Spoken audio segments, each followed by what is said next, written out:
આકાશવાણી ભુજ વિશેષ વેબ સમાચાર બુલેટિન આશુતોષ અંતાણી વાંચે છે. નમસ્કાર. તારીખ 15મી ડિસેમ્બરના રોજ પ્રધાનમંત્રી નરેન્દ્ર મોદી કચ્છની મુલાકાતે આવી રહ્યા છે. પ્રધાનમંત્રી નરેન્દ્ર મોદીના હસ્તે કચ્છના ધોરડો ખાતેથી માંડવી તાલુકાના ગુંદિયાળી ગામે ખારા પાણીને મીઠું પાણી બનાવવાના 100 MLD ડિસેલિનેશન પ્લાન્ટ તથા એશિયાના સૌથી મોટા સોલર પ્લાન્ટનું ડિજિટલ ખાતમુહૂર્ત કરવામાં આવશે. આ પ્રસંગે રાજ્યમંત્રી વાસણભાઈ આહિરે પ્રધાનમંત્રી નરેન્દ્ર મોદી અને રાજ્યના મુખ્યમંત્રી વિજય રૂપાણીને આવકારતા કચ્છ ખાતેના યોજાનારા કાર્યક્રમની રૂપરેખા જણાવી હતી. તારીખ 15મી બપોરે દેશના પ્રજાવત્સલ પ્રધાનમંત્રી અને સવાયા કચ્છી એવા અમારા સૌના લોકપ્રિય પ્રીતિપાત્ર પ્રધાનમંત્રી આદરણીય નરેન્દ્રભાઈ મોદી સાહેબ કચ્છની મુલાકાતે આવી રહ્યા છે. તેમને આવકારવા કચ્છના લોકો હૃદયથી આવકારવા માટે થનગનાટ અનુભવી રહ્યા છે. ગઈકાલે તેમની પૂર્વ તૈયારી રૂપે મેં ધોરડો ખાતે આખા દિવસની બેઠકો લીધી. જેટલા કાર્યક્રમો છે એ બધા જ કાર્યક્રમોનો રિવ્યુ કર્યો અને કચ્છના સદભાગ્ય છે કે આપણા લાદીલા પ્રધાનમંત્રીશ્રીનું, આપણા લાદીલા મુખ્યમંત્રી વિજયભાઈ રૂપાણી સાહેબનું કચ્છ ઉપર અપાર પ્રેમના કારણે આ બધું શક્ય બનતું હોય છે. એમને અમે હૃદયપૂર્વક કચ્છ ભાજપની ટીમ, રાજ્ય સરકાર, અલગ અલગ વિભાગ, પાણી પુરવઠા, શૌર્ય અને ઉર્જા અને ટુરિઝમ ડિપાર્ટમેન્ટ, આ 3 વિભાગના કાર્યક્રમો હોય, અમે 3 વિભાગ એમને આવકારવા માટે હૃદયપૂર્વક આવકારીએ છીએ. અને આ દેશના પ્રજાવત્સલ પ્રધાનમંત્રી બન્યા પછી કચ્છની આ 3જી મુલાકાત છે. 2014 પછી આ 3જી મુલાકાતે છે. પહેલી મુલાકાત તેઓ પંડિત શ્યામજી કૃષ્ણ વર્માને પદવી એનાયત કરવા માટે, ડિગ્રી એનાયત કરવા માટે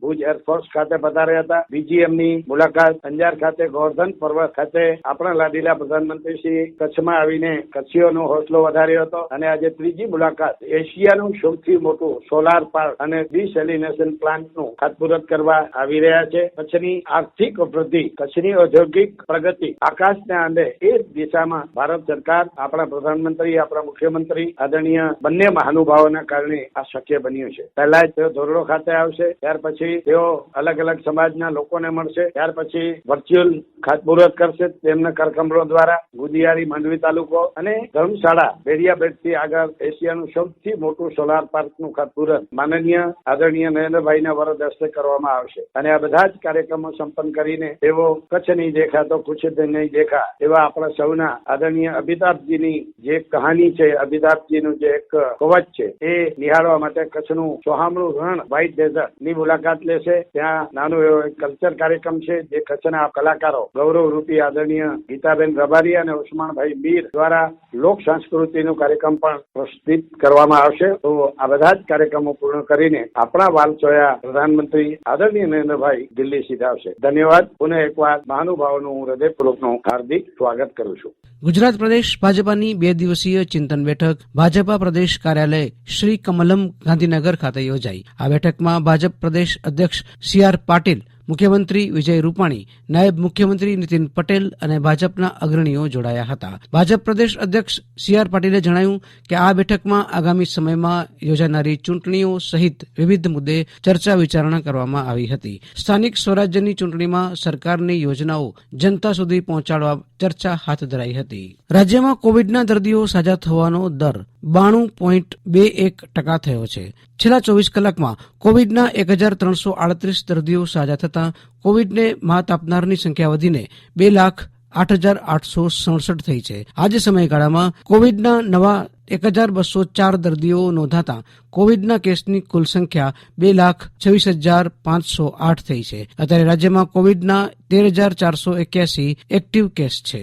કચ્છ જિલ્લામાં કોરોના સંક્રમણના ગઈકાલે 33 દર્દીઓ નોંધાયા હતા, જેમાં શહેરી વિસ્તારમાં 15 કેસ અને ગ્રામ્ય વિસ્તારમાં 18 કેસ નોંધાયા હતા. 29 દર્દીઓ સાજા થતાં ઘરે જવા પામ્યા હતા. જિલ્લામાં કોરોના સંક્રમણથી એક દર્દીનું મૃત્યુ થતાં કુલ મૃત્યુ આંક 79 પર પહોંચ્યો છે. કુલ પોઝિટિવ આંક 3,552 પર પહોંચ્યો છે. જંગલની જમીન પર ચરિયાણ અધિકારો આપવા કેન્દ્ર સરકાર દ્વારા માર્ગદર્શિકા બનાવવા માટે યોજાયેલા રાષ્ટ્રકક્ષાના વેબિનારમાં બન્નીના માલધારીઓને ટૂંક સમયમાં ચરિયાણના અધિકાર પત્રો મળશે તેવી ઘોષણા કરાઈ છે. કેન્દ્ર સરકારના જનજાતિ કાર્ય મંત્રાલય નવી દિલ્હી દ્વારા વન અધિકાર 2006 હેઠળ વિચરતા સમુદાયોને ચરિયાણના હકો મળે એ માટે માર્ગદર્શિકા બનાવવા તજજ્ઞ સમિતિનું ગઠન કરાયું છે, જેમાં ભુજની સહજીવન સંસ્થાના પ્રતિનિધિ રમેશ ભટ્ટીને નિમણૂક અપાઈ છે. શ્રી ભટ્ટીએ જણાવ્યું હતું કે સહજીવન સેન્ટર ફોર ફોસ્ટોરાલિઝમ સંસ્થાને દેશના વિચરતા માલધારી સમુદાયો સાથે રહીને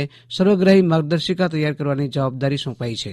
રાજ્ય સરકારે દેશ અને સમાજ માટે નોંધપાત્ર યોગદાન આપનારા યુવાનોને ગુજરાત રાજ્ય યુવા પુરસ્કાર આપવાનો નિર્ણય લીધો છે. ગુજરાતના મૂળ વતની હોય અને સ્વચ્છ ભારત અભિયાન, વૃક્ષારોપણ, જળ બચાવો અભિયાન, પ્રદૂષણ નિયંત્રણ સહિત દેશ અને સમાજ માટે નોંધપાત્ર કામગીરી કરનારા 15 થી 29 વય જૂથના યુવાનો આ પુરસ્કાર માટે અરજી કરી શકે છે.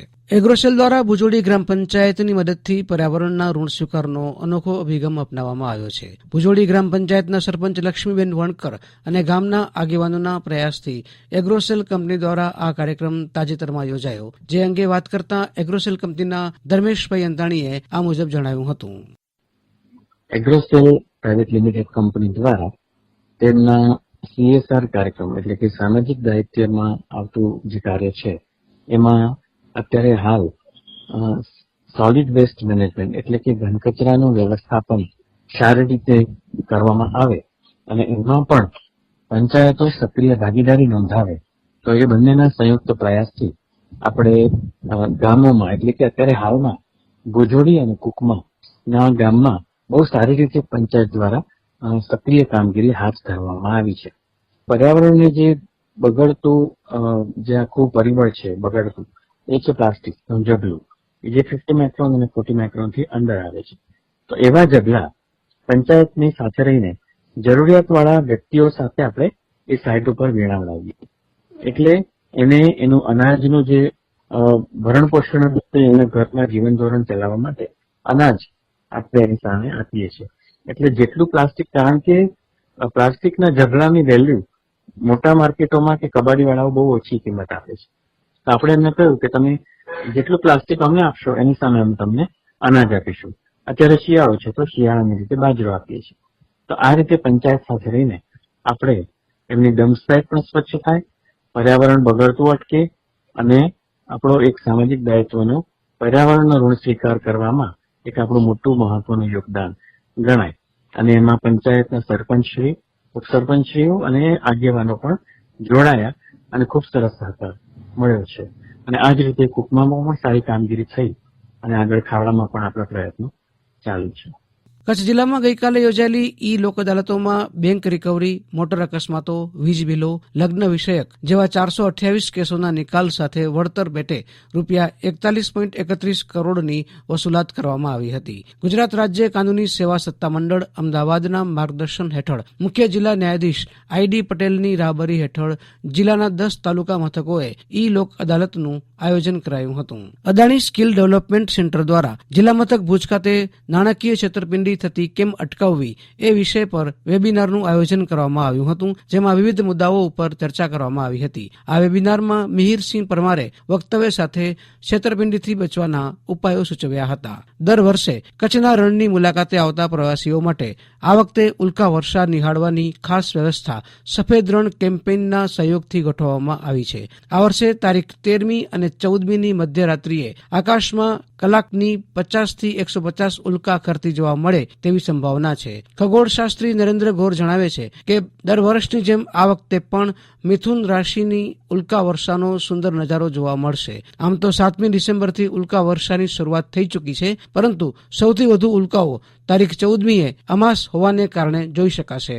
ઉલ્કા વર્ષા જોવા માટે ટેલિસ્કોપ કે દૂરબીનની આવશ્યકતા નથી, પરંતુ નરી આંખે નિહાળવા માટે વધુ અંધારું હોય તેવું સ્થળ પસંદ કરવું જોઈએ. જિલ્લામાં પશ્ચિમી વિક્ષોભની અસર હેઠળ સર્જાયેલો ધાબળિયો માહોલ વિખેરાવાની સાથે જ મહત્તમ અને લઘુત્તમ તાપમાન સૂચક પારો નીચે ઉતરી જતા જિલ્લામાં ફરીથી ઠંડીની પકડ મજબૂત બની છે. ઉપરાંત જિલ્લામાં પવનની વધેલી ગતિએ દિવસ દરમિયાન પણ ઠંડીની તીવ્રતા વધુ તીક્ષ્ણ બનાવી હતી. સરહદી અબડાસા તાલુકાનું મુખ્ય મથક નલિયા સમગ્ર રાજ્યનું શીત મથક બની રહ્યું હતું. જિલ્લામાં મહત્તમ તાપમાન 30 ડિગ્રી નીચે નોંધાયું હતું તો લઘુત્તમ તાપમાન 15 ડિગ્રી સેલ્સિયસ આસપાસ રહ્યું હતું. હવામાન વિભાગ દ્વારા આગામી દિવસોમાં ઠંડીનું પ્રમાણ વધવાની આગાહી કરવામાં આવી છે. અને આ સાથે વિશેષ વેબ સમાચાર બુલેટિન અહીં પૂરું થયું. નમસ્કાર.